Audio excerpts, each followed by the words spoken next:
Before you begin texturing, we recommend you purge the steam wand first by momentarily lifting the steam lever.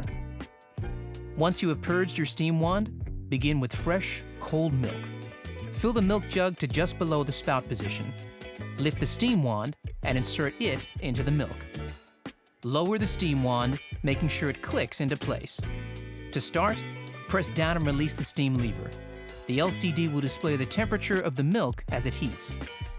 Milk texturing will stop automatically when the selected milk temperature is reached.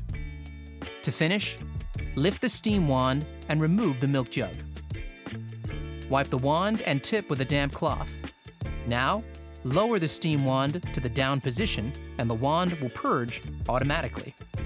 Remember, different brands and types of milk and milk alternatives will texture differently, so you may need to adjust your texture levels accordingly.